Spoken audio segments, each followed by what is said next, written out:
Article on the website saying that Mesut Ozil may well be dropped for this opening match. Yeah, it's a big surprise if it were come to pass, but Joachim Löw said that Julian Draxler is playing.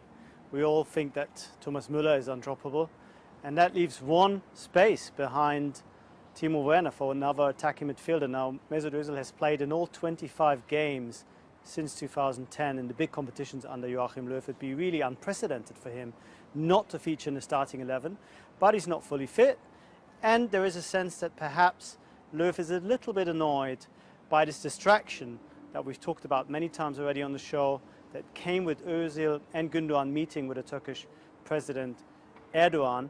And this might be a good occasion just to tell Özil, you know what, just slow down a little bit and concentrate on what you're really good at, which is playing football. Raf, going into this opening game, is it a case of only 3 points will do? Yes, I think that's fair. I think they're not just looking for 3 points. I think they're looking for the sort of performance that can provide rocket fuel, as one newspaper wrote 4 years ago when they beat Portugal 3-0. They want that kind of momentum. They want that kind of great start to a tournament that gives Germany a platform to continue and to keep improving. The performances have been so poor and so uninspiring going into this tournament that it's not just a win. Löw wants his team to play at the kind of level that he's experienced in the past, and they want them to play as a team, which has been the key for this Germany team. Because as you know, they don't have a superstar. They don't necessarily have 3 or 4 world-class players that will blow everything away by themselves, but they have a functioning side, which is still at this level the exception in international football, and he wants to see that again. What's your prediction then, Raf? I'm thinking it's going to be a pretty difficult but ultimately successful game for Germany, an unglamorous 2-0 win. I think that's the sort of result we can be looking at. Let's focus on Germany against Mexico tomorrow. Germany, big favourites going into this clash. Mexico, meanwhile, 7-1 outsiders. We'll be talking Germany with Raf in a moment. But let's start, shall we, with Sebastian Salazar and Herculez Gomez. Boys, there was so much controversy leading up to the trip to Russia. Have things settled down in the Mexico camp 24 hours before kickoff? Settled down. Relative to what it was a week ago, yes, but Herc, in terms of knowing what a starting 11 might be, knowing who the guys off the bench might be, there's very little that's settled about this team. Yeah, it went from the attention being on the players to all of a sudden now on the coach. I mean, 48 different games, 48 different lineups. The press is freaking out. The general public is freaking out. Doesn't seem to be known if there's even an actual starting 11 that's going to be set for tomorrow's game in the minds of those actual players playing in it. It's a lot of uncertainty. Yeah, look, Dan, there's nothing settled with this team, and I think really we'll know where this group is at after the Germany game. Not just the reaction from the players, but the reaction from the fans and the press as well. I think this thing is very much right now on a knife's edge for Mexico. This could go really, really bad tomorrow. But surely expectations have to take into consideration that this is, without question, the hardest game of the group. So no matter, say they get thrashed, at least then you've got your 2 easier games, certainly in theory, to try and rebound. Are you trying to get some rationale out of the Mexican fans and Mexican press right now, and Sebastian Salazar? Are you trying to get a rise out of Sebastian? But that's not the way they think. That's not the way they operate. It's an interesting point that Dan raises. As long as it's not a blowout, right, things are okay. And that's the debate right now with this Mexican team. Should they basically pull an Iceland against Argentina and just put 10 guys behind the ball and hope for the best? Or should they try to go toe for toe as they have in the past with big teams where they produce some really good performances, but performances that Herc have always seemed to end in heroic defeats? The problem is Iceland can do that. That's in their DNA. That's who they are. That's not in Mexico's DNA. They can't sit back and absorb pressure. They don't know how. It's going to be a disaster if they do. But they also can't really play toe-to-toe with the German team for 90 minutes. They have to be smart, diligent, and pick their moments and then try to attack. A team that's going to sit back has to have a good back line. And right now, Dan, that's just not the case for Mexico. You're obviously very pessimistic. A lot of Mexican fans, though, have travelled to Russia for this game and the 2 others. What's the atmosphere been like amongst them? We've seen some great pictures of you boys hanging out with them. No, man, they are well represented. They are well represented for sure. And I do have to say this, and I don't know if it's just, you know, the World Cup, everybody gets swept up. 2-3 days ago when we were talking to people, there was a lot of negativity. There was a lot of anti-Osorio, Juan Carlos Osorio, the manager. In the last day, today really, I felt an uptick in optimism. I think it might just be we're getting closer to kickoff, but they certainly have brought the party, and at least for now, I found a little more optimism than I did earlier in the week. Well, I don't know if that's the case, but they're certainly enjoying themselves. Well, you're not They've a been man the life of the of the people. party. You don't talk to fans. I'm the one out there doing the work. I'm not a fan like Sebastian Salazar, correct. There's been a huge divide of those anti-Osorios and just those prideful Mexican fans that love following their team and are, no matter what, are in for a good time. You look at a team in France that the talent is there. We have discussed it time and time again. But we also saw this version of France in the Euros, where there was a need for creativity, there was a need for dynamic movement, for explosiveness in the attack, and it wasn't happening. You expect more from Antoine Griezmann, expect more from Kylian Mbappe, Dembele, players that individually are so good, and yet unwilling to take players on 1v1 situation. How many times did we see Mbappe line somebody up and say, you know what, I'm going to beat you with speed. I'm going to get in behind. I'm going to test this Australian defense. They made Australian defenders look like they were world class, and they are not world class. As good as Australia was in terms of the organization, a lot of this has to do with the fact that France was inept offensively. Australia did everything they had to do, though. Yes, they did. And we talked about them sitting deep and defending in deep and then trying to play on the counter. I thought they actually pressed a little bit higher up the field and they made it difficult for France's midfield. And when they did get forward, they looked a bit of a threat when crosses coming into the box. They kept on getting their left back out because Griezmann didn't want to play on the right-hand side. He wanted to tuck in, so they kept on switching out to the left back, who got lots of crosses in. So they had their problems defensively as well, France. Did they deserve to lose, Australia? Well, I think if France had created some fantastic goal to get the winner instead of just a very fortunate bounce, they worked hard, but I think it still comes down to the point where you're looking at the talent that France has on the field, and there's this expectation that they could be so good, and they just haven't quite found the right combination, the right attitude, you know, the level of urgency that you expect in an opening game of a World Cup where guys are running and flying. I mean, you've waited so long for this opportunity. You went through this huge qualifying cycle to get there, and then you're like, oh, okay, here we go. You have to give Van Marwijk credit for what he's done with this Australian team because, as I said, they didn't defend deeply. They showed great energy. They showed great organisation, and they were a threat to France when they did have possession. So he's done a good job in a short space of time. As a team, France has their issues, right? But individually, if you're Antoine Griezmann and you have me watching a video where you give me the decision as to you stay, you go, and all of this, then I'm assuming that you're going to show up on the field and you're going to provide a performance that highlights the fact that you're the sort of player that should have a video in order to make a decision as to where you're going to play. Well, that wasn't the case. Individually, France had very underwhelming performances. Let's bring Frank into the conversation. Frank, I imagine the reaction in France, despite the fact they picked up 3 points, hasn't been particularly positive. No, nobody is very happy about the way they play. Now, of course, the result is good. It's the first game. You get the 3 points, and you think about the second game. But the way they played, and I think everybody, well, with you, resumed perfectly what we all think. You know, with all the talent we have. We have players who think individually but don't think as a squad, and you have no intuition, no flair. We really thought at the beginning, you know, before the game, you know, the three at front, we're going to give the pace, we're going to give more movements, we'll have more creativity than if we have Giroud, for example. But nothing happened. Griezmann, and you talked about the video, did less than we expected. He was completely inexistent, to say. Dembele didn't exist as well, and Mbappe tried for like 10 minutes and after disappeared. We can't be happy with the way we played because we thought that it would be a good possibility to press the Socceroos, where you know they were waiting and just waiting for them to make maybe a mistake.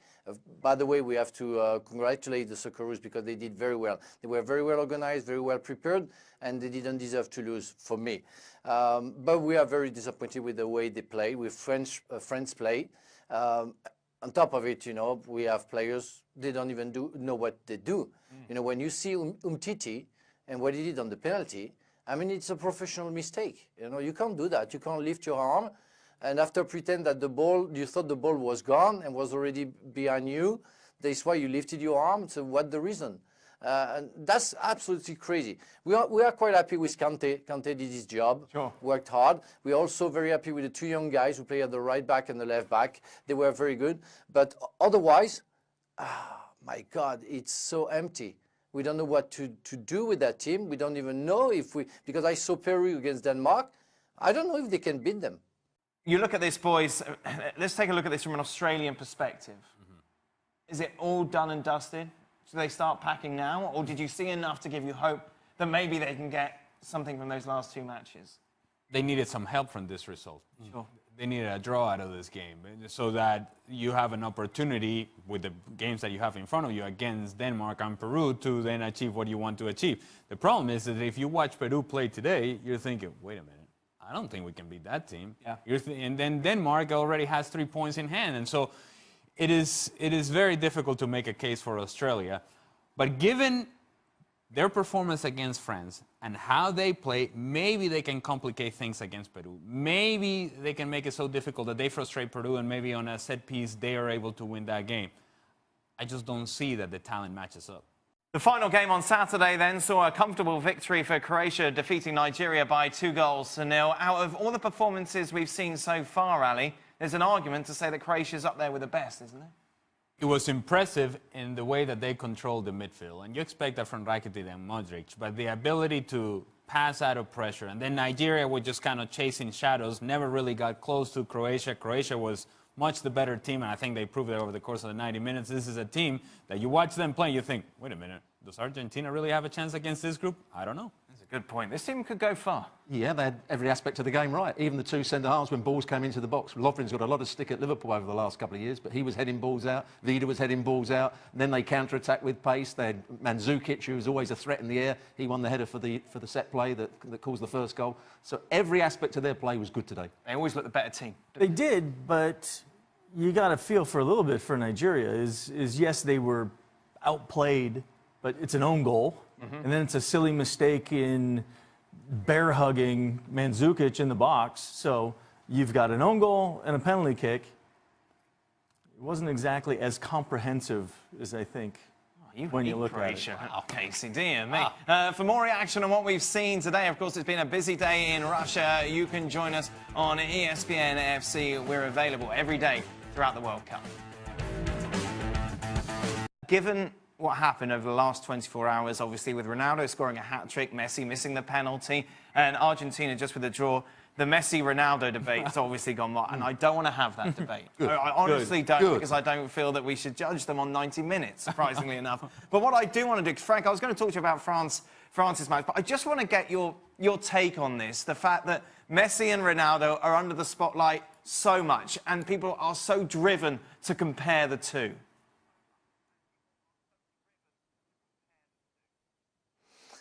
Well, you have to compare them because, you know, for me, they both belong to another planet. When you see for the past 10 years, you know, what they achieved for their own club, but also, well, mostly for Ronaldo for his country when he won the European Championship, you, of course, have the need of comparing the two of them. Because after, even if you maybe put Neymar just below, it's an empty vase, you know, just below them, you have nobody. We try in France to put Griezmann not too far from them, but I think they both belong to another planet, and they're absolutely fantastic players. We saw Ronaldo yesterday. I saw how he got tuned in before his free kick. You know, he scored 2 goals already. He knows it's the last maybe chance, and he breathes in, breathes out, you know, very tuned in, and scored the hat-trick. And that showed the character of the guy and the willing of giving his best for his country. For Messi is a genius. I don't know if he knows how to work hard. That's maybe the problem. When he has difficulties, he has the tendency to disappear. And with the Argentinian team, the other don't really play for him. When you sign from Barcelona, even if you're Neymar, you know that the first guy you have to search when you have the ball is Neymar, and you have to give him the ball, and after you have to move around to offer him possibilities of giving you the ball back maybe. But with the Argentine team, it's not the case. You have some players who think they are as stars as Messi. I think about Di Maria, Aguero, Higuain, and some others, and they don't make the movements, or they don't offer him possibilities as some people say, you know, somebody comes for the ball in his feet, somebody asks behind the defense, like he sees when every time he has the ball, Barcelona playing. They don't play the same way. So whose mistakes is about and is from is maybe Messi has to react differently with the national team, and the players have to react also differently, or maybe play more with him. But Messi is very disappointing with the national team, where Ronaldo still give him best. I'm more a Messi guy, but with the national team, I'm 100% with Ronaldo. Iceland, of course, the smallest nation to ever qualify for the World Cup. Argentina, led by Lionel Messi. How did this happen? Argentina didn't play well enough, and Iceland played very well. And I was disappointed with the way they were set up, Argentina. Two holding midfield players that didn't really, they were too deep, they're not going to create too much. Lionel Messi had to come deeper. He had to almost play 3-1-2s before he could get anywhere near goal. The two wide players didn't give enough. Meza down the right-hand side and Di Maria down the left-hand side. Aguero scored a great goal, but it was too slow, it was too pedestrian. They didn't switch play quickly enough, and it allowed Iceland to get good shape, good discipline. And every time they went forward, Iceland, when they got the ball forward into wide areas and got crosses into the box, Argentina struggled. It was a poor performance by Argentina. It's a weird thing, isn't it? Iceland could have scored 3 in the first half.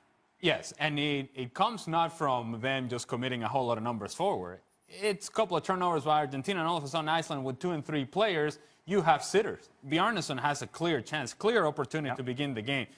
The sort of nerves that you have from Argentina in that back line, and indeed Willy Caballero, the goalkeeper, you don't expect this from an Argentina national team. So I must look at this team and say, hold on a second.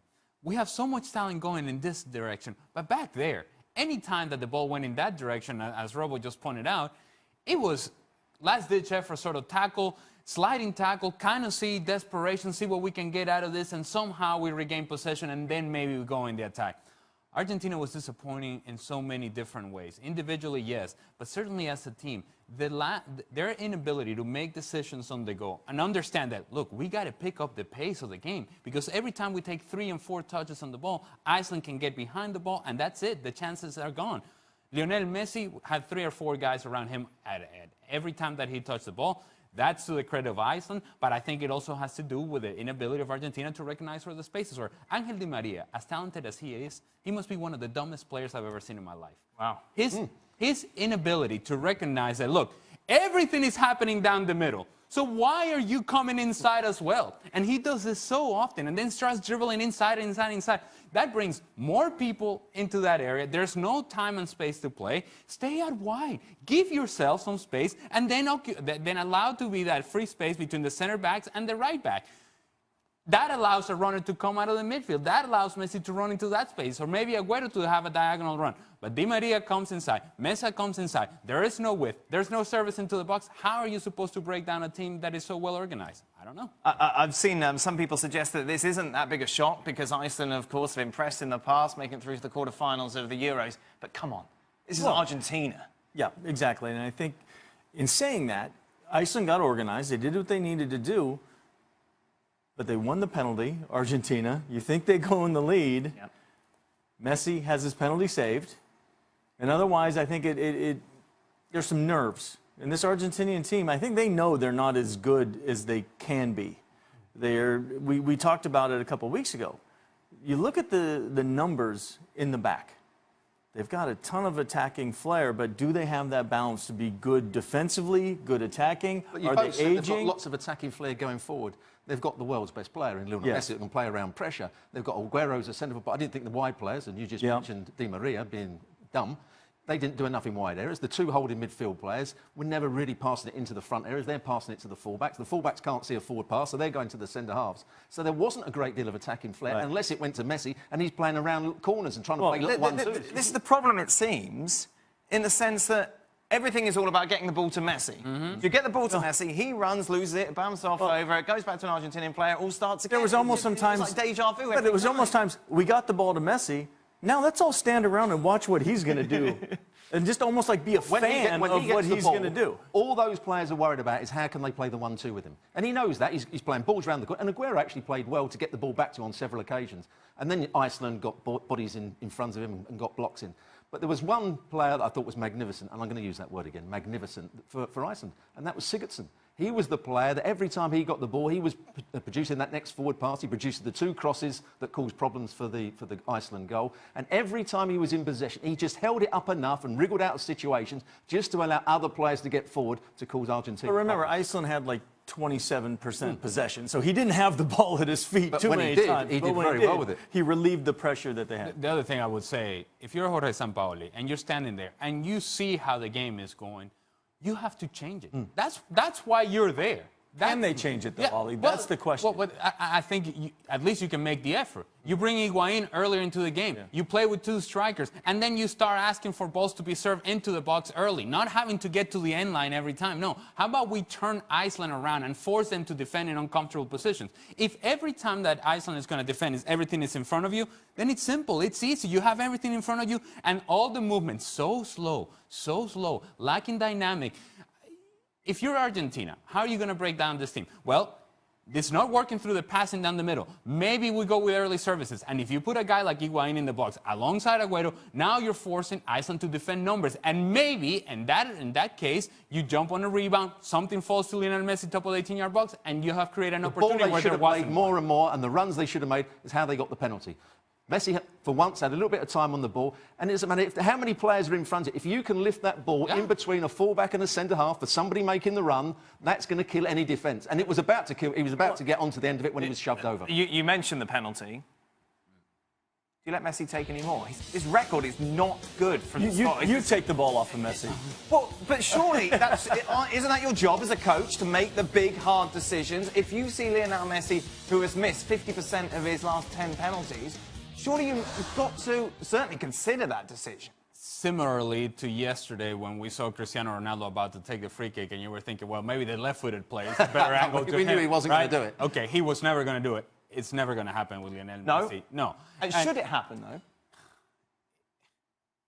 I think you have to trust Lionel Messi.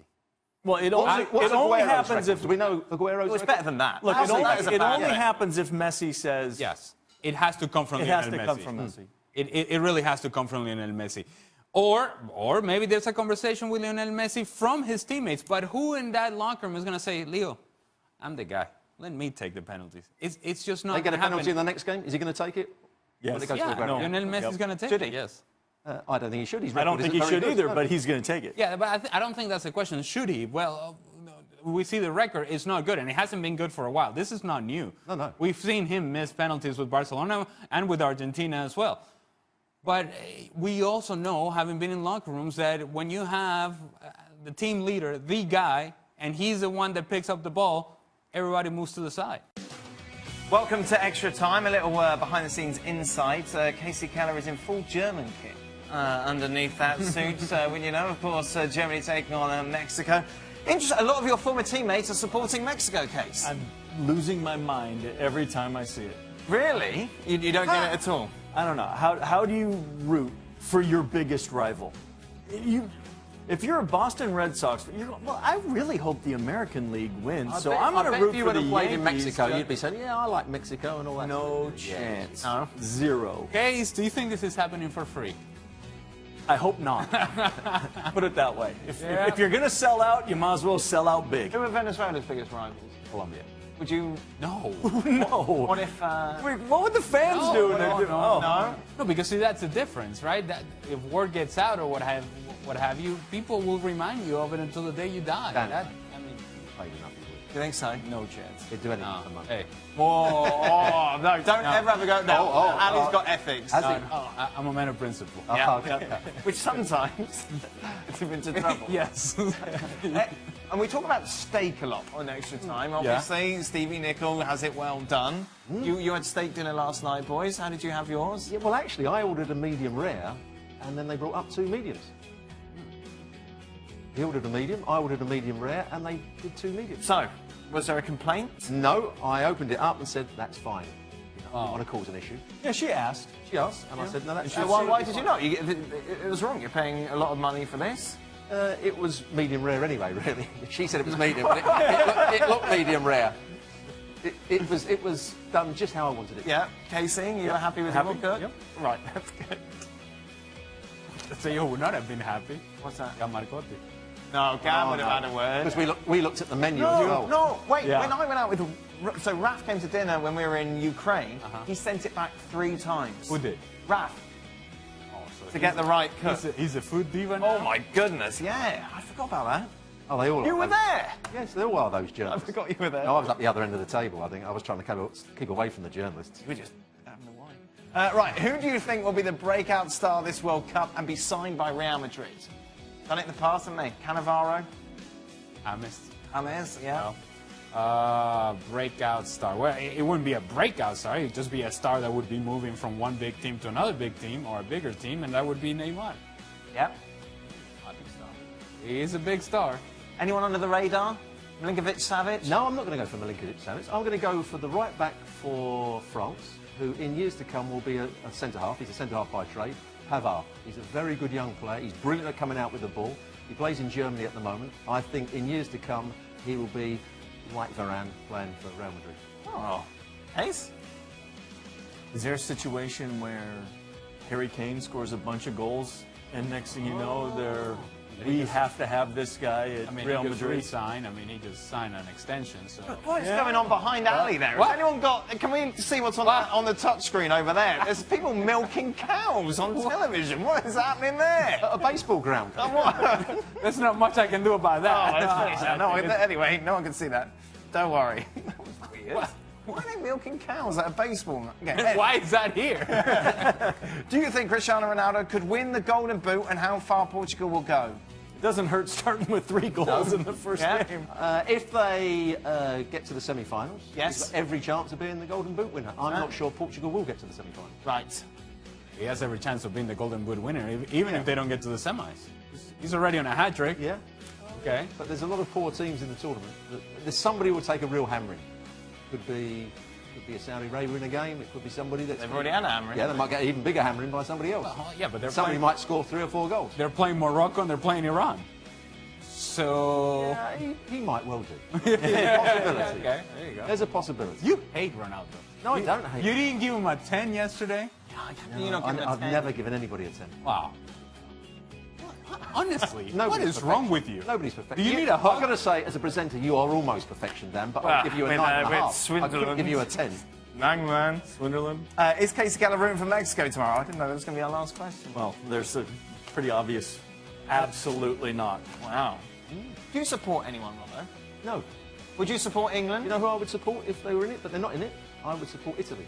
I do a lot of Serie A, and I would hope that... But you're Italian- English. But You're I don't born in support- England, played for Yeah. England. Why would you not support England? because Cynical? I don't agree with the FA and how they've done things in the past. Like what? It's the development of young players. The FA control all the coaching in the country, so there's lots of things that are wrong with English. So England is playing and you're not supporting England? Are you against is them? wrong Are you with No, really I'm not against them. No, I'm not against Are them. you not for Stevie them. Nicol? No, I'm not against them, not for them. What is If wrong with you're a you? pundit, you shouldn't be for anybody. You should be totally neutral. Why? I don't get. That's not fair, is it? I'm the same with clubs. I'm when it comes to- completely neutral. when it comes to I've country- switched off in terms of being a fan. Do you not miss that? A little bit, but I just switched off. Otherwise, you'd be biased with your views. Not necessarily. What if you're not calling the game? Yeah, well, if No, you're- I've- Who cares? Then sit you there asked the and cheer question, for your and I've just country. told you. What if you're I don't sat know. We sat don't at agree home with your answer. in your luxury home? Would I support England? No. Yeah. Oh. I'd watch the game. I'd watch it from a perspective of who's playing well, who's not playing well. Revoke I his prefer to passport. what. Quite often, when you in the Germany World Cup, there was great games. Then England come on. Oh, it's boring. So I like watching good games of football. Wow. Focus passport. Honestly. English blood, man. It's your national team. In England, we don't have the same feeling as other people. What do you mean? What? We don't sing the national anthem with great pride. We don't cry at the national anthem. Oh. We don't. But You're saying it as if England don't care about this, that you're in the majority. I was in the majority. Yes, you were. You were saying in England it's not the same passion as other countries. You see great passion. When you see, I'm sure the Venezuelans sing their national anthem, they do it with great pride. There's people crying. It's because we've Do got you an ever see that at awful Wembley? national anthem. Do you ever see that at Wembley? No, you don't. So because we don't sing the national anthem and cry over it, we're not as passionate for our team to win? No, rubbish. You're talking rubbish. I mean, Absolute rubbish. Ronaldo it. doesn't get a 10 after a hat trick. No one cares in England if they Yeah. win or not. It's been A interesting. lot of people like it. I want names. Names. ESPN FC back tomorrow. Macca's here. I wonder if he cares. Probably not. Hope so. Janusz Mihalik joining me as France get a 2-1 win over Australia in both their openers for the World Cup. Now, Janusz, there were two controversial decisions, I guess we could say that. We saw two penalties awarded, one for France, one for Australia. Let's start off with that opening goal. It was a penalty for France. Antoine Griezmann brought down. Any arguments there? No, to me it's a penalty. And of course, it's the first VAR decision ever in the World Cup as well. I think it was good to go see it again. I think ultimately for me, it's always a penalty. Yes, there was a touch on the ball from Griezmann on that one, but you can't deny Griezmann an opportunity to finish up the play. Yes, Ryan goes in there. I think that touch and the foul is enough for Griezmann, obviously, to lose the opportunity to keep that little bit tighter. But most importantly, he's got to have the ability to finish the play. What I mean by that, you never know. Maybe Ryan makes a mistake, maybe he drops it. So by virtue of clipping him and taking him down, it's always a penalty. Very good decision to go to VAR and a good decision to award the penalty. Well, speaking of VAR, we saw that again, and you know we usually hear of hand of God, but this was hand of Umtiti. What was he doing, Janusz, that basically gave Australia that penalty? Well, I'm not sure. It's a clear penalty. Yeah. The bigger question for me is, should he have stayed on the field? And the answer, at least You thought for he me, should have gotten a red card? He should have gone. I mean, it's an intentional penalty. You know, the denying the goal-scoring opportunity goes out the window. Yes, Varane was behind. There was an Australian player on the far post as well. But, you know, if it's intentional like that, and there was no reason for him to have the hands up, he had no idea who was around him. There was no pressure from an Australian player. For me, he needed to see a red card and be off. All right, thanks so much to Janusz. We'll keep track of everything from the World Cup all tournament long right here at ESPN FC. Heartbreak for Australia and probably a sigh of relief for France as they managed to squeeze out a 2-1 win over the Socceroos in a game where VAR definitely took the spotlight in a couple of decisions. Janusz Mihalik here with me for this one. Janusz, now, let's talk about France, because before the tournament, despite what happened at the Euros, I believed the hype. I believed in France. I was one of those that probably even called them a favorite. And I know Australia were put there to frustrate France, but I expected them to find a breakthrough and not have to rely on how they managed to get those two goals. I think you're right, but how do you do that when you lack creativity everywhere? How do you do that? How do you lack that creativity with that midfield and that front three? Well, but let's look at that midfield. They're all the same. Right? If you have Kante, who, by the way, N'Golo Kante, your holding midfielder in that for the most part, was the best player for France, easily. You know, if you look at that goal, the first initial goal for a penalty, I mean, he was the one that released Pogba. Wonderful little move. You look at Kante, Pogba, Tolisso, and even if you bring Matuidi, I mean, does that scream creativity for you? They're all very good players. Players that have a good range of play, players that are physical, but they're not the players, none of them, not one of them is a leader. And even Paul Pogba, let's look at him. I mean, when was the last time that you truly saw him consistently play well? That was at Juventus. I mean, he wasn't good. And yes, we saw glimpses because he was involved in both goals. He was given the second goal, but in the build-up for both, he was good. But we don't see that consistently. And even I'll go as far as Juventus, he was still a role player there. He's played well, but a role player. So you look at the midfield that didn't really supply the front three. Griezmann didn't have anything to do. Yes, you have front three with a lot of movement, but none of them really knew where they were going, right? So I think that's a big problem for France. It's that midfield. It's good on one hand because they're physical, but in terms of creativity and leadership, who's pulling the strings there? Could you pick one player? You'd hope the coach. I mean, well, Deschamps made some tactics and changes in the sense that he took off Dembele and Antoine Griezmann. I know we spoke about this a little off camera, and you were like, what is he doing? Why did you not like that? Well, because if I'm Australia, it's 1-1. If I'm Australia and I see Griezmann coming off, I'm thinking that's good. He didn't have to make those two moves. He changed the shape. First of all, for Didier Deschamps, he loves playing 4-4-2. He became a little bit more flexible and changed that to 4-3-3, right? And then within the game, when it's 1-1, he goes to 4-3-1. But I would just put Giroud there and keep Mbappe and Griezmann. You don't have to change the entire shape. I just didn't understand that at 1-1. And if you watch closely for like 10 minutes after the change, it was actually Australia that was coming into the game a little bit more. So you look at France that won. Not sure how much they knew about that. They're just simply a better team, which we knew. We knew Australia is one team that can grind it out. But you take the 3 points, but again, very, very unimpressive. All right, so unimpressive from France and heartbreak for Australia. Definitely France probably had Lady Luck on their side, at least for this game. Well, for more from the World Cup, make sure to tune into ESPN FC on ESPN+. It was a David and Goliath matchup, and it looks like David will walk away very happy. Iceland drawing 1-1 with Argentina. Lionel Messi missing yet another penalty, but we're going to get to that in just a bit. Stevie Nicol here with me for this one. Stevie, we know all the doubts that were surrounding Argentina entering this tournament, but we figured they'd get it together because this is the World Cup. What did you make of them today? I made of them exactly what we think of Argentina, and that is, if Lionel Messi's on his game, then Argentina wins. Lionel Messi was not on his game today. The penalty was a culmination of that. He looked dangerous, but for him, there was no end product, and that's not something you associate with Lionel Messi. I mean, brilliant goal, though, from Sergio Aguero, but unfortunately it wasn't enough. If we have a look at the graphic, you'll see that Messi has had some penalty-taking woes, which is something that you wouldn't expect, so it probably beg you to question. There you see, missed 5 of his last 10 penalties for club and country. This is his first penalty that he's had saved at a major tournament. So you'd kind of question, was he the right choice to take this penalty then, given that record? Why would they do this? The answer is no, it wasn't the right choice. When you've missed that many penalties previous to this one, then there's no question. I don't care who you are, whether you're Lionel Messi. Yeah, so why risk it? I know it's Lionel Messi, but... And you have Sergio Aguero in your side, who's dynamite from the penalty spot.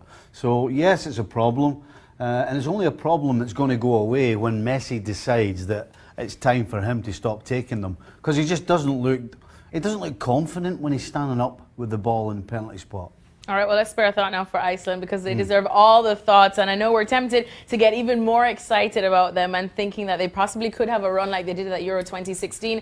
Where do they go from here? What do you expect from them? What I expect from them is exactly what we saw today. A team who fight for every single thing, for every second of every 90 minutes of the game, plus extra time, of course. Yep. A team who will have a couple of chances. They actually could have scored first today. Bjarnason had a great chance after 10 minutes, put it wide. And then, of course, they did get the goal. So it's not a surprise they scored. It's not a surprise that they give up possession to whoever the opposition, regardless of whether it's Argentina or not. So I think what we'll see between now and the end of the group stage is an Iceland side that just works hard and will take its chances if and when they come along. So I'm not expecting any more than what I saw today. As for Argentina, though, I'm expecting a whole lot better than what we saw today. All right, so Argentina in a bit of a sticky situation. Final question, Stevie, will you do the Viking clap with me? Absolutely. Let's do it. For more of the World Cup, make sure to keep it here at ESPN FC and watch the show on ESPN.